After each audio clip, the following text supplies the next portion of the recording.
Hi you guys, welcome back to the channel. This is a bit of an extra video.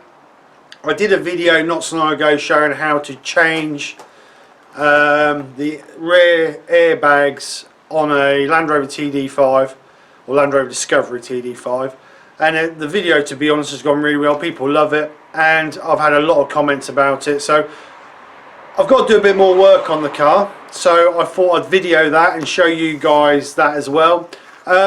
I've got an issue. Well, I haven't got an issue, it's just service all parts.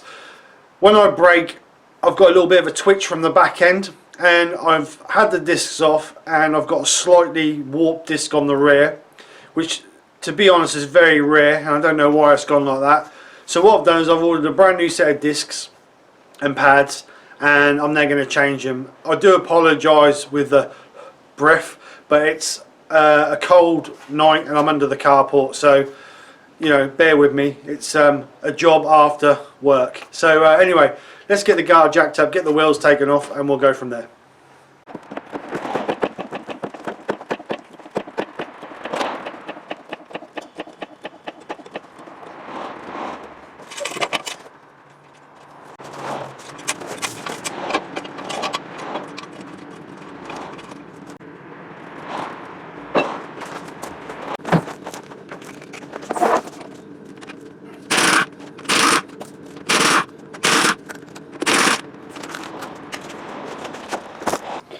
Right, so here we are. I don't know why it's warped, because obviously braking's only about 35-40% of the rear of the brake overall braking efficiency anyway, but we have a twisted or a warped disc on the rear. So what I'm going to do is I'm going to take the caliper off, get rid of the old pads, take the caliper holder off, and then we can then remove a disc, and then we'll get the new discs on. So yeah, all what's holding the caliper on are two 12mm, well they're 8mm bolts but with a 12mm head, and then we've got two 10mm bolts with a 13mm head in the back to hold the carrier on, but I'll show you guys as we go through it. So what I'll do first is I'll remove the brake caliper. So what I'll do is I'll remove this one here for the top of the caliper, and then there's one at the bottom, so we'll undo those and then we can remove a caliper. The way I've released the pressure off the pads is I've got a pry bar between the pad and the disc, because the discs and the pads are obsolete anyway, because we're going to throw them away, it doesn't really matter. So I got a pry bar between the disc and the pad and just lever them over to push the caliper or the piston back inside the caliper, ready for releasing the pads. Right, so that's the caliper released, so we'll take that and lay that out of the way. So now you can see, let me just move the camera a little bit,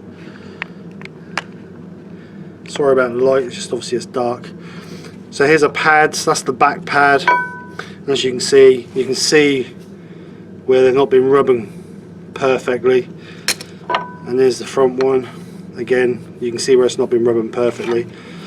The reason they've been greased up is because I stripped them the other day, just seeing if there was a seized piston. These slides here, one at the top and one at the bottom, I just wanted to make sure they was right, and while I had them off I re-greased them all.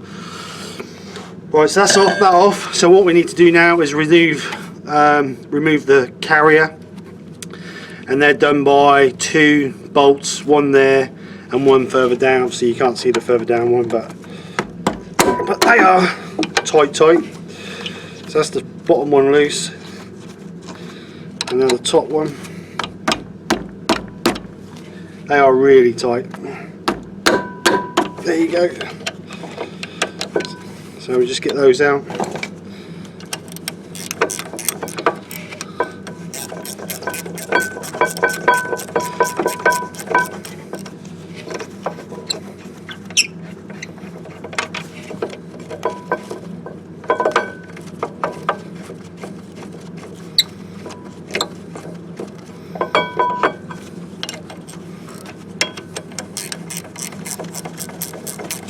as you can see, those bolts are a star, well, not a star, it's a multi-head bolt, and a lot of people try and do them with a hex-headed socket, but you really need a proper multi-point socket, because if not you just end up shearing the head off.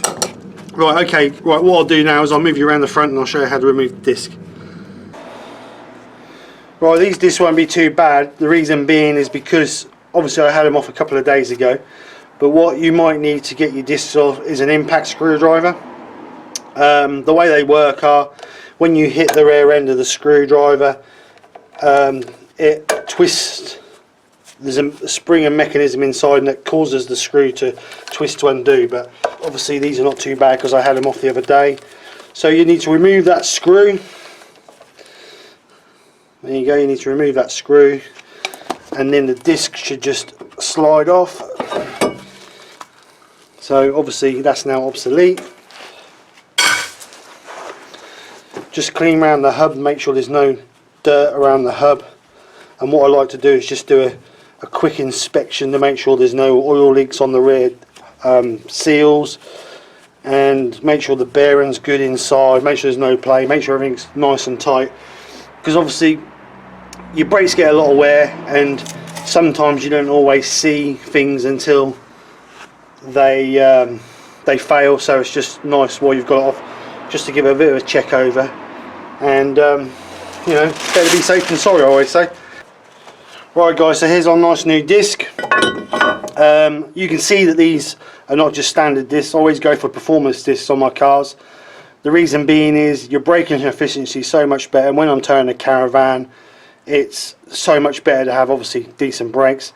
And on my other car, when I'm off-roading, the grooves and that give you benefits if you've gone through deep mud and water, because these will disperse the water and the mud a lot quicker than a standard disc. So they're not, to be honest, they're not much more expensive, but I think the benefits outweigh the cost. I would imagine a disc is about £5 to £10 more per disc for a performance disc. Yes, you do use your pads a little bit quicker, but your braking efficiency is a lot better. So anyway, new disc. What you need to do is, when you've got your new disc, you need to wash it off, because as these come out of manufacturer, they will have a thin film of grease or oil over them to stop them rusting. So what I normally do is just rinse them off with a bit of brake fluid, or brake cleaner, sorry. And on obviously normal discs you wouldn't have to worry about it, but on these I like to make sure I get in all the little grooves to make sure that all the grease is out of them, or oil. So just clean the top fronts, then flip them and clean the backs, again making sure that all the oil as grease is removed, because if not it may cause you issues on your pads and that. So, and what I also like to do is I like to put a piece of copper slip on the back, and the reason I like to do that is because I know then it's not going to rust itself to my hub. And there's nothing worse, if you've ever got to take it off, that you've got to hammer the hell out of it to try and get it off. So just a little bit of grease now causes a lot of issues, or saves a lot of issues at a later date.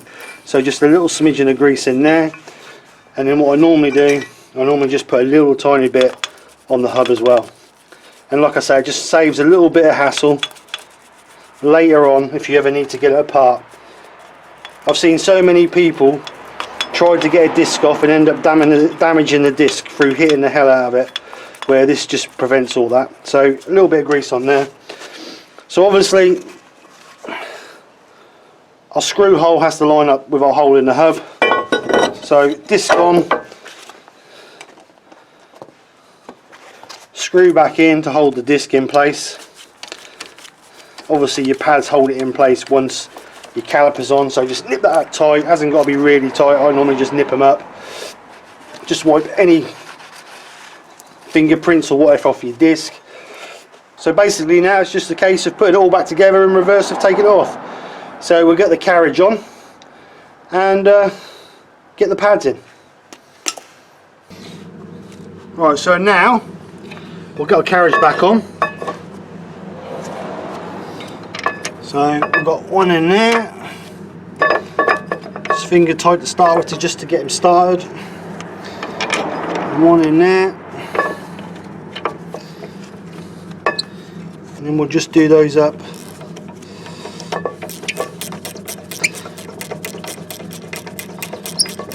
Nip them up to start with, and then we'll torque them up afterwards.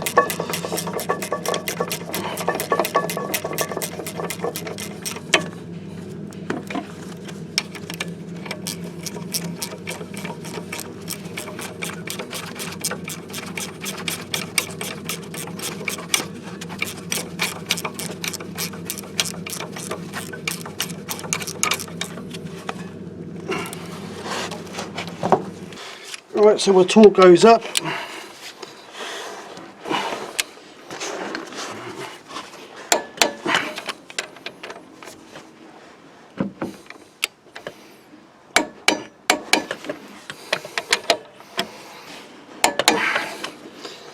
Torque those up. Right, so we've torqued the back caliper bolts up. So now it's a case of putting the pads in, and I normally use these pads. Again, the only reason being because obviously the performance discs, and they're a slightly softer compound pad, so they wear the pad quicker than they wear the disc, which in my eyes is a good thing, because obviously the pads are a lot cheaper than the disc, and you get the braking efficiency because the pads are soft. So obviously there's a front and a back. On these, to be honest, all the pads are exactly the same shape, so there's no definition between a front and a back, so it doesn't really matter. They don't actually come in pairs, if you know what I mean, so it doesn't really matter as long as obviously you've got four, but as you can see they're all exactly the same. So greasing up, I normally grease the pad and not the caliper, or no, sorry, the thingy. So what I normally do is just put a little bit of grease where it's going to hit, so there and there, and then on the back one, obviously the caliper is going to hit in the middle, the piston's going to hit in the middle, so I usually put a bead of grease on there, and then stick that one in the back like so, and then the front one again on the edge, because that's what sits on your carrier on both sides. And then I normally cover the whole back of the pad because I don't want it squealing, basically. So then that goes in there like that, and then we've got a caliper to go back on. So caliper back in like so. Gently push the piston in so you can get it in, making sure your springs are compressed. And then on some kits you get new bolts, but to be honest those original pads haven't been in there very long, so I think I changed them, I don't know, 10 months ago, because the other ones were getting low, so I'm not going to worry about changing the bolts. So those in there, and then just nip them up. These aren't very tight at all, about 20 Newton meters. So again, they don't need to be really tight. They shouldn't go anywhere.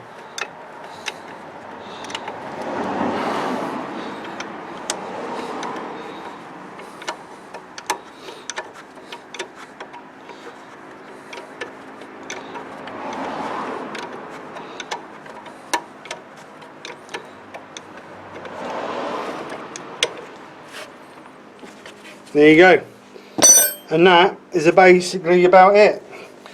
I'll do the other side and then get the wheels back on and get them torqued up, and then take it for a road test.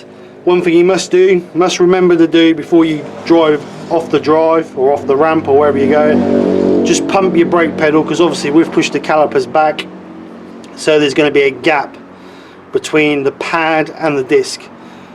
And that gap there, when you're going down the road and press your brakes, the brake pedal will travel a long way first couple of pumps. So just make sure you pump your brake pedal to make sure you got a good pedal before you drive off.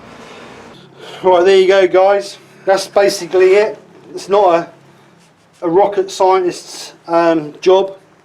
It's a very simple task, and I just wanted to show people there are people out there who can't do it themselves, and I'm hoping that this video could help those, because like I say, it's not hard to do. It's just being a little bit of experience and making sure, number one, jacking up in the right points. And usually on my Discovery I jack up either on the diff casing or on the suspension arm, this arm here. You can see this radius arm along here, where it bolts to the bottom of the axle. And one thing you must remember to do, always use axle stands. As you can see, I've got stands in there, where there, look, you can see I've got an axle stand in there, and I've got one both sides, because if this comes down it's going to hurt, and you don't want to get hurt, that's for sure. So like I say, just run through basically what we did. Took off the original took off the caliper, took off the carriage, the brake pad carriage. Again, that's a 12mm socket or a 12mm spanner. The carriage is a 13mm spanner, and don't forget you need a multi-point spanner, because can you see that? Yeah, you need a multi-point spanner or a multi-point socket, because there's a multi-headed or multi-point head socket, no sorry, bolt, so you don't want to end up ruining your bolt. Then once they're removed, one single screw, machine screw, to remove your disc. Remove your disc, obviously clean up, have a check over, make sure everything else is okay. Then clean your new disc with brake cleaner or carb cleaner, or any you can even clean with cellulose thinners, just to make sure you get rid of that grease. Then I always put a piece of grease on the back of the disc and on the hub, just so there's no corrosion get between them, because there obviously is a lot of water getting there and you don't want them rusting on. So then it's disc back on, carrier back on, torque your carrier up. If you go on the internet, you'll be able to find your torque settings for the carrier. Pads in, caliper back on, and once you've got your wheel back on and torqued up, don't forget to pump your brake pedal before you take it for a test drive. So yeah, so anyway guys, I hope that's helped you, and any comments, give me a shout. If not, I'll speak to you soon, and take care. Bye for now.